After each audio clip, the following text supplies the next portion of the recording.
تو مجھے بتائیں کہ کون فیصلہ کرے گا کہ کیا غیر مہذب ہے اور کیا نہیں. ذاکر نائک صاحب کے دلائل سن کر جہاں ہال میں کہکہوں کی گونج تھی تو وہیں تالیاں بھی خوب بج رہی تھی. In the Western countries, it is common that you shake hands. So shaking hand between a lady and a man is modesty. As long as you shake hand and don't touch any other part of the body, in some Western countries it is modest. In other Western countries, kissing a woman on the lips and the cheek is modest. In some Western countries, you can do what you want, the male and the female. As long as you do willingly, it is modest. Who will decide? Who will decide? Doctor Zakir Naik نے بتایا کہ امریکہ میں nude beaches یعنی کہ ساحل پر بغیر تن ڈھانپے جانے کا رواج بھی پروان چڑھ رہا ہے اور لوگ اس کا برا نہیں مناتے. وہاں پر ایک اور ٹرینڈ چل رہا ہے جس میں نیوڈ کروز یعنی کہ جہاز کی سواری کے دوران بغیر کپڑوں کے رہنا معیوب نہیں سمجھا جاتا. ان کے لیے یہ غیر شائستہ نہیں ہے. تو یہ فیصلہ کرنے کے لیے کیا اچھا ہے اور کیا برا ہمیں مذہب کو دیکھنا پڑتا ہے اور ہمارے خدا کے سوا کون یہ بتا سکتا ہے کہ اچھائی اور برائی میں یہ فرق ہے. اور جہاں تک آپ کی یہ بات ہے کہ ہر صحیفے سے ہم اچھی باتیں لیں تو میں اس سے اتفاق کرتا ہوں. میں نے بھی ویدوں سے اچھی باتیں لی ہیں اور ان کو یہاں بیان کر رہا ہوں. مگر مسئلہ یہ ہے کہ جو اچھا ہے اس کو آپ اچھا نہیں سمجھتی.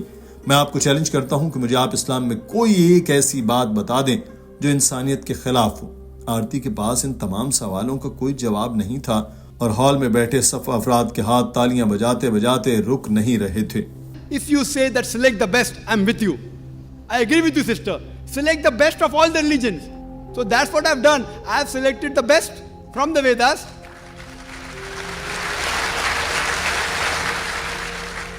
But what is best is not best for you.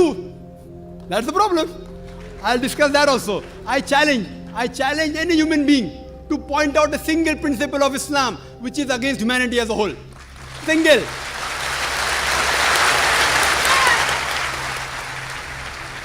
Doctor Zakir Naik نے کہا کہ اسلام کے کچھ اصول ایسے ہیں جن کو انسان سمجھ سکتا ہے وہ غلط ہیں کیونکہ وہ اس کی افادیت نہیں جانتے. مثال کے طور پر جیسے یہ بہن کہتی ہے کہ ایک سے زیادہ بیویاں نہیں ہونی چاہیے. مثال کے طور پر اگر آپ پوچھیں کہ 2 + 2 کتنا ہوا اور آپ کو جواب نہیں معلوم تو میں آپ کو جواب دوں گا. مگر ایک بار جب آپ جواب جان لیں تو آپ قائل ہو جائیں گے. وید، قرآن پاک اور بائبل تینوں میں لکھا ہے کہ آپ ایک سے زیادہ شادیاں کر سکتے ہیں. مگر آپ اس چیز کو نہیں مانتے تو ٹھیک ہے، اس سوال کی منطق کی طرف چلتے ہیں. ڈاکٹر صاحب نے آرتی کو بتایا کہ دنیا میں فطرت کے حساب سے مرد اور عورتیں برابر تناسب میں پیدا ہوتی ہیں. لیکن اگر آپ کسی بھی ماہر اطفال کے پاس جائیں تو اور پوچھیں، وہ آپ کو بتائے گا کہ لڑکی کے اندر جراثیموں سے لڑنے کی طاقت زیادہ ہوتی ہے، اس لیے ان کو بیماریاں کم ہوتی ہیں. لڑکوں میں یہ مدافعت کم ہے، اس لیے نوزائیدہ بچے زیادہ تعداد میں مرتے ہیں، بچیاں کم تعداد میں مرتی ہیں. پھر مرد تمباکو نوشی زیادہ کرتے ہیں، شراب نوشی زیادہ کرتے ہیں، ٹریفک حادثات اور جنگوں میں مرنے والے زیادہ ہی مرد ہوتے ہیں. لہٰذا آج کی دنیا میں مرد عورتوں کی نسبت کم ہے. دنیا کے ہر ملک کی یہی کہانی ہے سوائے بھارت کے، کیونکہ یہاں یہ رواج ہے کہ الٹرا ساؤنڈ میں ہی پتہ چلا لیا جاتا ہے کہ پیدا ہونے والا بچہ ہے یا بچی. اگر تو بچہ ہے تو رحم رکھا جاتا ہے، بچی ہے تو اسقاط حمل کرا لیتے ہیں. اور بھارت میں ایک سروے کے مطابق ہر روز 3000 سے زائد بچیوں کو پیٹ کے اندر ہی مار دیا جاتا ہے. یعنی ہر سال 10 لاکھ بچیاں پیدائش سے پہلے ہی مار دی جاتی ہیں. تامل ناڈو کے ایک اسپتال کے مطابق پیدا ہونے والے ہر 10 میں سے 4 بچیوں کو موت کے گھاٹ اتارا جاتا ہے. اگر یہ کام روک دیا جائے تو بھارت میں بھی چند سالوں میں عورتوں کی تعداد مردوں کی نسبت بڑھ جائے گی. ڈاکٹر ذاکر نائک نے بتایا کہ صرف امریکہ میں مردوں کی آبادی عورتوں کی آبادی سے 78 لاکھ زیادہ ہے. جرمنی میں مردوں کی نسبت 40 لاکھ عورتیں زیادہ ہیں. روس میں 90 لاکھ اور خدا جانتا ہے کہ دنیا بھر میں عورتوں کی تعداد مردوں کی نسبت کتنی زیادہ ہوگی. اب فرض کریں کہ ایک مرد ایک ہی شادی کر رہا ہے اور میری بہن یا آپ کی بہن امریکہ میں رہتی ہے اور وہ ان 78 لاکھ خواتین میں شامل ہے جو مردوں کی نسبت زائد تعداد میں ہیں اور ہر مرد ایک ہی شادی کر رہا ہے. پھر ان 78 لاکھ خواتین کے پاس 2 ہی آپشن بچیں گے. ایک تو یہ کہ وہ شادی شدہ مردوں سے شادی کر لیں یا پھر پبلک پراپرٹی بن جائیں. اعداد و شمار ہمیں بتاتے ہیں کہ امریکہ میں ایک شخص کی شادی سے پہلے 7 سے 8 جنسی ساتھی ہوتے ہیں، کسی کے 10-20 بھی ہو سکتے ہیں. اب امریکی معاشرے میں شادی ایک ہی کی جاتی ہے مگر گرل فرینڈ چاہے جتنی مرضی رکھ لیں اس کو برا نہیں سمجھا جاتا. مگر جہاں دوسری شادی کی بات آ جائے وہاں ان کے حلق سے یہ بات نہیں اترتی. In America, On average, the statistics tell us a person has 8 different sexual partners before you settle down with one.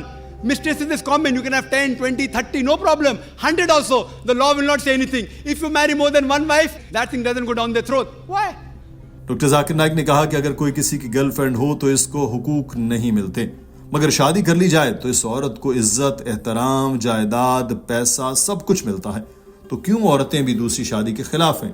یہ ایک فیکٹ ہے کہ کوئی عورت سوکھن کو برداشت نہیں کرتی، مگر ایک مومنہ یہی سوچے گی کہ دنیا میں جہاں کروڑوں کی تعداد میں خواتین کی تعداد مردوں سے زائد ہے تو کیوں نہ میں اپنی مسلمان بہن کی عزت بچانے کے لیے اس کو اپنے شوہر کے ساتھ شادی کی اجازت دوں. ایک عورت کو پبلک پراپرٹی بننے سے بچانے کے لیے اسلام نے یہ ہدایت دی ہے. امید ہے آپ کا ایک سے زیادہ شادی والا اعتراض ختم ہو گیا ہوگا اور اسلام پر جتنے بھی سوالات آپ نے اٹھائے تھے ان کے جواب بھی مل چکے ہوں گے. ڈاکٹر صاحب کی اس بات کا آرتی کے پاس کوئی جواب نہیں تھا اور وہ چپ چاپ کھڑی ان کو نشست کی طرف جاتا دیکھتی رہی. ناظرین، آج کی ویڈیو کے بارے میں آپ کی رائے کیا ہے؟ کمنٹ سیکشن میں ضرور آگاہ کیجیے. اپنا خیال رکھیے. اللہ حافظ.